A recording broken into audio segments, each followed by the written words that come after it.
최근에 부동산과 관계된 뉴스가 좀 시끌시끌해서 뉴스를 시사 프로그램을 보다가 새로운 신조 하나를 접했습니다. 아마 여러분들 중에서는 이미 들어보시고 그 의미도 알고 계시고 또 사용하시는 분들도 계시겠지만, 저는 최근에 그 단어를 처음 접하게 되었는데, 혹시 영끌이라고 들어보셨습니까? 네, 아시는 분들은 아마 아실 텐데, 영끌이라는 말은 줄임말 형태로 만들어진 신조어인데, 보통은 눈치로 이렇게 제가 무슨 말을 줄여서 했는지 줄임말 보면 대강 이렇게 그 말 뜻을 짐작을 할 수가 있는데, 뉴스에 자막이나 이렇게 나오는데 이 단어가 도대체 무슨 뜻인지를 모르겠더라고요. 그래서 전체적인 맥락을 보면 보통 대충 의미를 알 수 있는데, 그래서 과연 이게 뭔가 싶어서 이제 또 인터넷에 영끌을 이렇게 검색을 해봤습니다. 이게 보니까 영혼까지 끌어서라는 그런 뜻이라고 합니다. 그래서 이제 땅값 이런 얘기하면서 땅값이 자꾸 올라가니까 여기저기서 대출도 끌어오고 저기도 빌리고 또 있는 돈 없는 돈 다 가져와 가지고 해도 땅을 집을 하나 장만하기가 너무 어려운 처지 속에서 심지어는 이 영혼까지 끌어서 와야지 살까 말까 하다 이렇게 이제 빗대어서 얘기할 때 사용하는 그런 단어더라고요. 물론 다른 부분에 있어서도 어떤 수많은 할 수 있는 모든 방법, 수단을 다 동원한다고, 마지막 최후의 방법까지 동원한다고 얘기할 때 이 영끌이라고 하는 단어, 그래서 영혼까지 끌어서 뭔가 해야 된다 이렇게 말하는 것이죠. 그래서 정말로 어려운 일이다, 또 현실적으로 굉장히 많은 노력이 필요한 것이다, 이럴 때 사용하는 그런 신조 같습니다. 그만큼 영혼까지 끌어서 반드시 집을 사야 한다라고 하는 생각을 할 정도로 우리는 안정적인 보금자리, 안정적인 안식처를 얻고자 하는 열망이 크다고 하는 사실을 간접적으로 반증하는 그런 말이기도 합니다. 또한 변변한 보금자리 하나 마련하기가 너무나도 힘든 현실을 살아가고 있는 우리의 현실을 반영하는 그러한 신조어가 아닌가, 그런 생각을 하게 됩니다.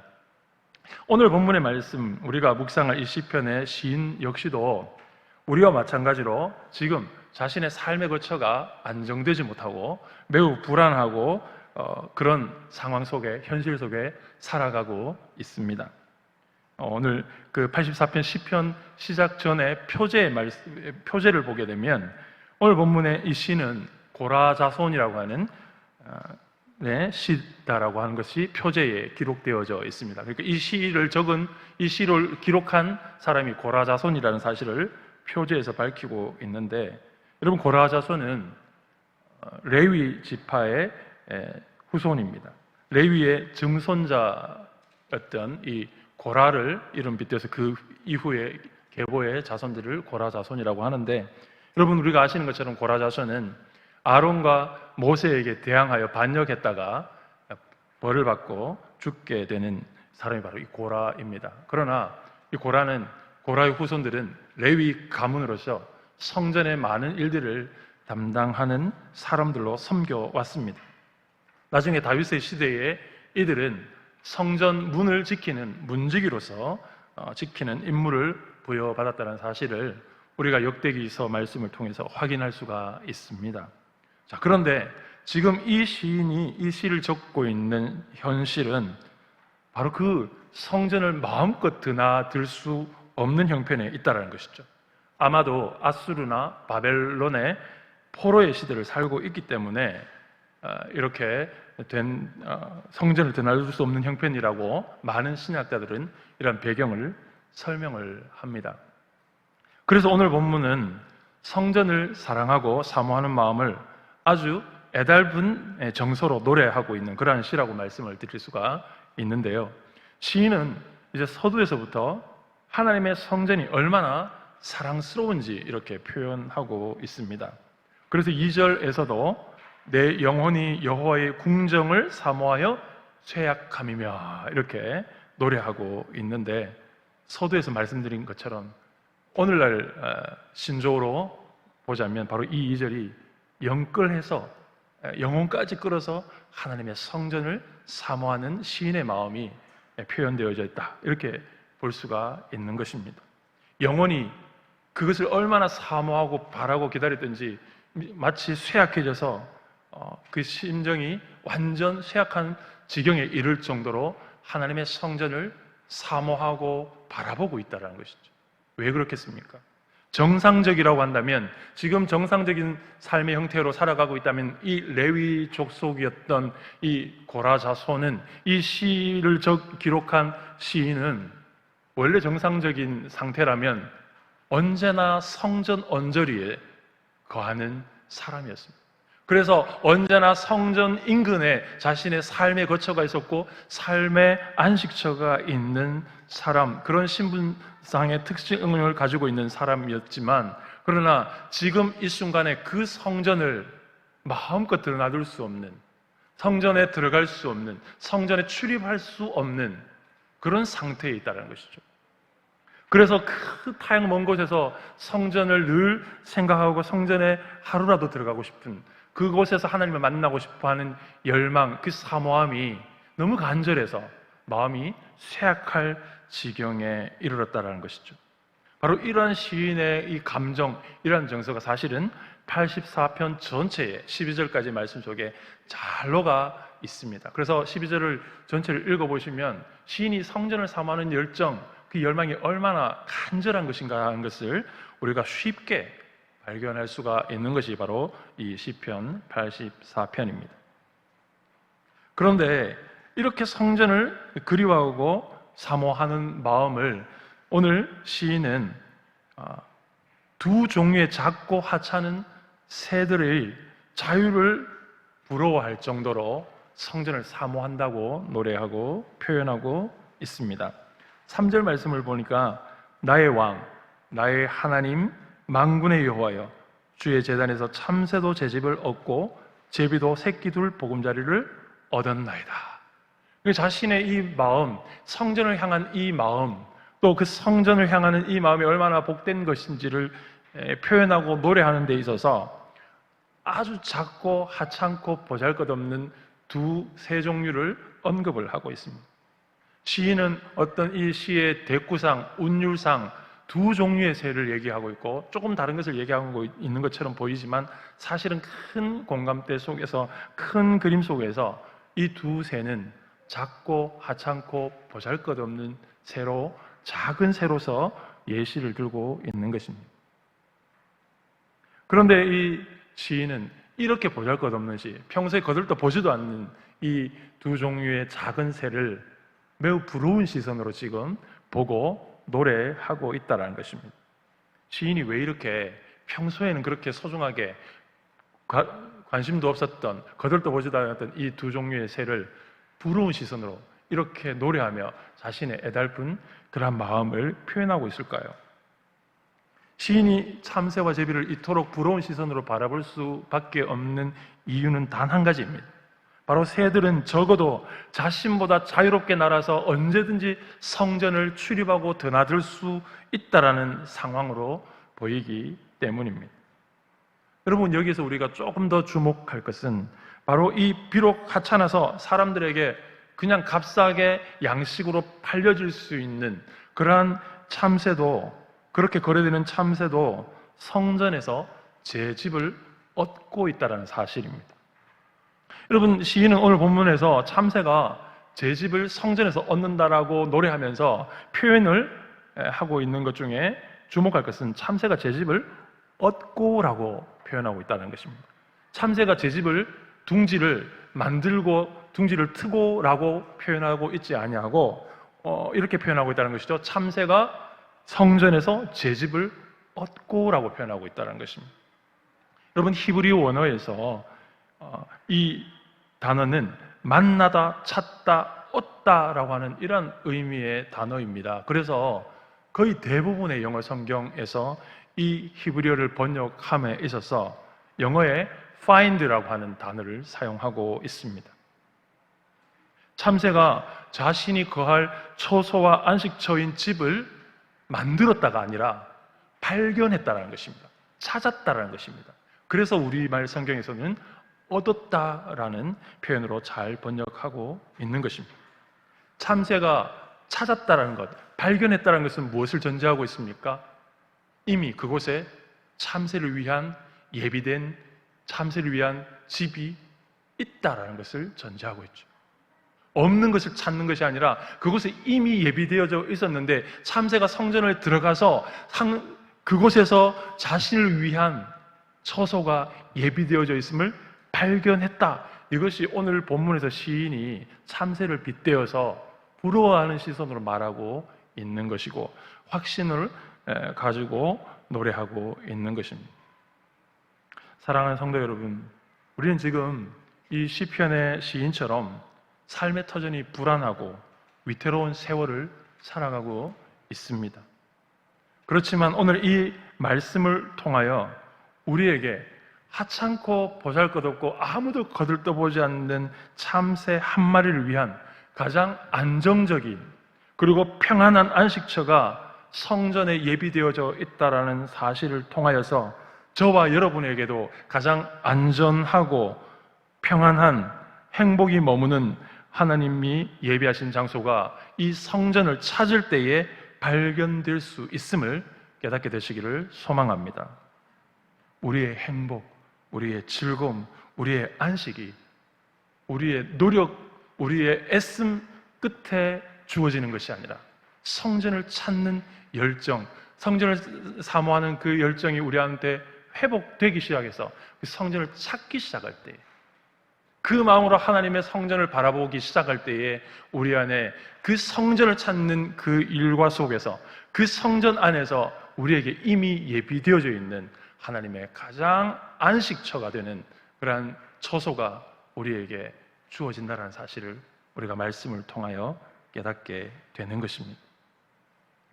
우리의 모든 것이 바로 이 성전에서 시작된다는 사실을 오늘 말씀을 통해서 우리가 발견하게 되는 것이죠.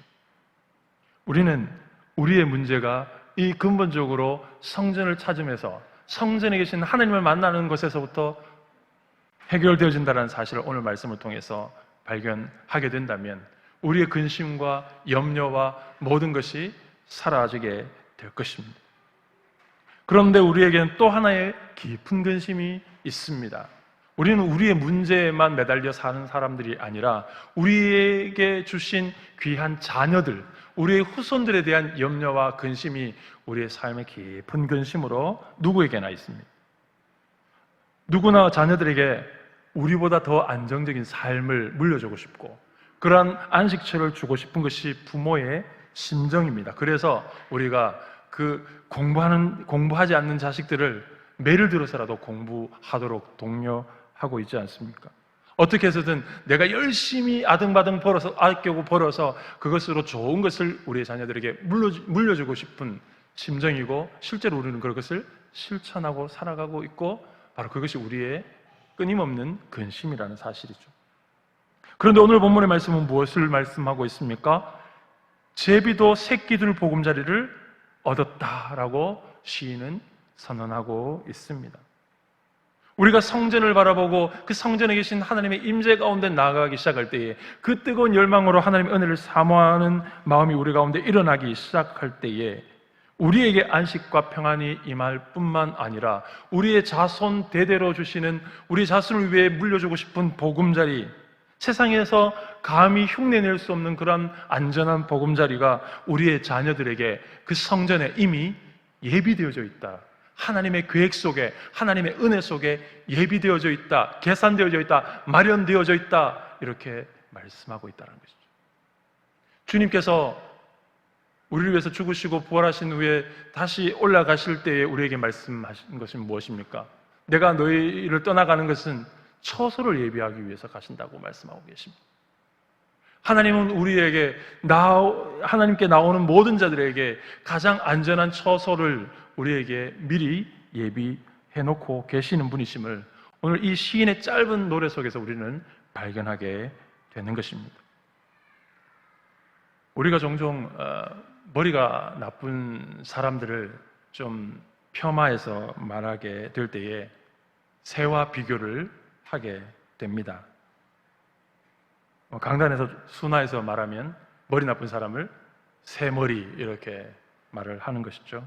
실제로는 조금 더 폄하해서 말을 하겠지만 어쨌든 우리가 새와 머리가 나쁜 사람을 이렇게 새 머리에 비유하기도 합니다. 그런데 오늘 본문에서 언급되는 이 제비만 해도 과연 머리가 나쁠까요? 제비만 해도 수천 리의 길을 날아서 다시 자신의 보금자리로 돌아오는 탁월한 지혜가 있습니다. 그것은 하나님께서 그 생명에 주신 탁월한 창조주의 특별한 지혜입니다. 내비게이션도 없고 지도도 없고 이정표도 없지만 그러나 수천 리 길을 날아서 반드시 그가 머물던 처소로, 고향으로, 자신의 둥지로 돌아오는 제비를 우리는 일상생활 속에서 많이 발견하지 않습니까? 요즘은 아파트 생활하니까 많이 보기가 힘들겠지만 어린 시절만 해도 처마 밑에 항상 제비집이 있어서 제비가 언제든지 날아드는 그러한 모습을 보고 자랐던 기억이 납니다. 제비가 무엇을 보고 무엇을 신호로 삼아서 과연 수천 길을 날아갔다가 다시 돌아올 때 정확하게 자신의 그 둥지로 돌아오는 것일까요? 새는 사람들에게 이게 무시당하지만 그들의 특별한 지혜가 있고 또 새들은 사람들과 달리 하늘을 날 수 있는 자유가 있습니다. 그래서 고대 근동의 사람들은 하늘을 나는 자유로운 새와 또한 반드시 자신의 둥지로 돌아오게 되는 이 귀소 본능, 이것을 굉장히 영적인 의미로 추앙하고 받드는 일들이 고대 근동에 있었습니다. 여러분, 예레미야 선지자는 예레미야 8장 7절 말씀에서 선지자 예레미야는 이 제비의 이러한 귀소 본능, 정확하게 돌아오는 이 본능을 비유로 이스라엘 백성이 하나님께 떠났던 이스라엘 백성이 반드시 돌아와야 함을 강력하게 권고하는데 이 비유를 사용합니다. 8장 7절 말씀은 이렇습니다. 공중의 학은 그 정한 시기를 알고 산비둘기와 제비와 두루미는 그들이 올 때를 지키거늘 내 백성은 여호와의 규례를 알지 못하도다. 새들도 수천 리 길을 아무 이정표도 없이 반드시 처소로 돌아오는데 하나님의 백성들이 어떻게 성전을 떠났다가 다시 성전으로 돌아올 줄을 모르느냐라고 하는 이 하나님의 간곡한 마음이 선지자 예레미야의 말씀에서도 등장을 하고 있는 것입니다. 사랑하는 성도 여러분, 만일 우리가 우리의 자녀들에게 더 나은 삶을 물려주고 싶고 안정적이고 평안한 삶을 물려주고 싶다면 또 그 마음이 진지하고 진실하고 간절하다면 오늘 말씀을 통하여서 우리가 집을 물려줄 것이 아니라 우리의 뭔가를 물려줄 것이 아니라 바로 하나님의 성전을 향한 열심과 열정과 믿음을 물려주어야 한다는 사실을 깨닫게 되시길 소망합니다. 집 나갔던 제비가 반드시 돌아올 때 그 때를 지켜서 돌아오는 것처럼 반드시 성전을 찾는 열심을 회복하고 돌아와서 그 감추인 참된 안식과 평안을 발견하기를 하나님께서는 원하시는 것이죠. 존 하워드 페인의 즐거운 나의 집이라고 하는 이 명곡의 가사를 우리가 잘 알고 있지 않습니까?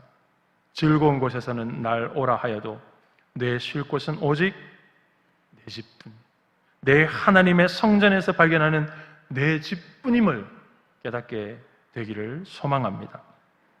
오늘의 말씀 속에 이 두 작은 새의 비유를 통해서 시인은 우리에게 성전을 향한 열심을 우리에게 회복할 때 우리에게 얼마나 놀라운 복이 임하게 되는 것을 이 함축적인 내용 속에서 우리에게 도전하고 있습니다. 자, 오늘 성경은 하나님의 임재가 머무는 하나님의 성전에 우리에게 안식처가 있고 우리의 자손들의 보금자리까지 예비되어 있음을 말씀하고 있는데, 그래서 하나님의 임재가 충만한 이 하나님의 제단 앞에 나와서 그것을 우리도 참새처럼 제비처럼 발견하여 깨닫고 얻게 되기를 독려하고 있습니다. 그렇다고 한다면 어떻게 우리가 성전 안에 예비되어져 있는 그 하나님의 안식과 평안과 축복을 발견해서 얻을 수가 있겠습니까? 본문은 우리에게 먼저 우리에게 이것을 제시하고 있습니다. 온 영혼을 다하여서 하나님의 성전을 사모해야 한다고 말씀하고 있습니다. 우리가 코로나 사태가 한참일 때 성전을 떠나는 결정을 했습니다.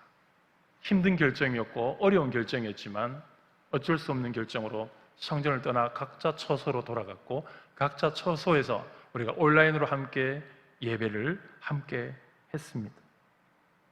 그때 그리고 많은 시간 지난 후에 다시 믿음으로 다시 이 자리를 회복했고 성전으로 다시 모이기 시작했습니다. 그때 많은 성도들이 이구동성으로 하는 얘기가 무엇이었습니까? 성전에서 예배드리는 것이 얼마나 소중한지 정말 가슴 깊게 느꼈고 울컥했고 감동했다, 이런 얘기들을 너나 할 것 없이 했지 않습니까? 그러나 또 많은 시간이 지난 지금 저와 여러분 속에 과연 성전에 돌아왔을 때 이 성전에서 한순간 드려지는 예배가, 성전에서 하나님을 만나는 시간이, 이 성전을 찾는 시간이 우리에게 얼마나 소중하다는 사실, 또 그것이 얼마나 우리에게 날마다 기다려야 하는 일임을 우리가 지금 이 순간에는 얼마나 간절하게 느끼고 있느냐라고 하는 질문을 오늘 본문의 말씀은 우리에게 던지고 있습니다. 시인의 고백을 통하여서 우리에게 던지고 있는 것이죠. 시인은 여호와의 장막을 사랑하고 여호와의 궁정을 얼마나 사모해서 그 영혼이 쇠약할 정도이다라고 우리에게 고백함을 통해서 과연 이러한 열정, 이러한 뜨거운 하나님을 성전을 향한 마음들이 우리에게 있는가라고 하는 이 질문을 지금 이 말씀을 통하여서 우리에게 되묻고 있는 것입니다. 또한 신앙의 튼튼한 뿌리가 형성되는 이 결정적인 시기에 있는 우리의 자녀들은 원치 않게도 성전을 사모하는 열정과 믿음에 큰 상처를 경험하게 되었습니다. 그렇기 때문에 지금 무엇보다 우리의 자녀들을 위해서 우리가 회복해야 할 것은, 우리의 자녀들에게 보여주어야 할 것은 성전을 향한 뜨거운 열정, 뜨겁게 성전을 사모하는 이 신앙이 우리 자녀들에게 지금 이 순간 가장 먼저 시급하게 보여주어야 할 우리의 신앙의 태도인 것입니다. 여러분, 우리가 이 성전을 향한 뜨거운 열정을 우리 자녀에게 보여준다면 우리의 자녀들은 우리의 이 성전을 향한 뜨거운 열정을 본받아서 똑같이 저들도 우리와 같이 성전을 향한 열심으로 하나님을 찾고 구하는 자리 가운데서 자신들의 집과 자신들의 후손의 보금자리를 성전 가운데서 발견하게 되는 것입니다. 그것은 우리가 아등바등해서 물려줄 수 있는 어떤 것들보다 더 영원하고 분명하고 확실한 것임을 우리가 말씀을 통하여서 도전받게 되어야 하는 것입니다. 사랑하는 성도 여러분, 우리가 이 시대에 회복되어야 할 것이 있다면 성전을 향한 열정, 성전을 향한 하나님의 은혜를 사모하는 마음이 우리 가운데 불꽃같이 일어나야 하는 것입니다. 또한 하나님께서 이 사모하는 열정, 은혜를 사모하는 마음을 회복시켜 주시기 위해서 시인은 우리에게 무엇이 필요하다고 말하고 있습니까? 바로 살아계신 하나님께 부르짖는 일들이 있어야 한다고 말씀하고 있습니다. 2절 말씀에서 그렇게 말씀하고 있죠. 궁정을 사모하여 쇠약함이 어떻게 드러나고 있습니까? 내 마음과 육체가 살아계시는 하나님께 부르짖나이다. 여러분, 사모하는 마음이 생겨나고 그 뜨거운 마음이 생겨나면 자연스럽게 그것 때문에 기도할 수밖에 없는 것이죠. 기도가 터져나올 수밖에 없는 것입니다. 그것은 우리 안에서 하나님의 성전을 사모하는 마음이 일어나게 될 때 그것이 진짜인지 진실된 것인지 어떻게 증명됩니까? 그것은 우리의 기도가, 우리의 열정적인 기도가, 뜨거운 기도가 내가 하나님의 은혜를 얼마나 사모하는지를 하나님 앞에 정확하게 증명하는 삶의 모습이 된다는 것입니다. 그래서 오늘 시인은 이렇게 고백하고 노래하고 있죠.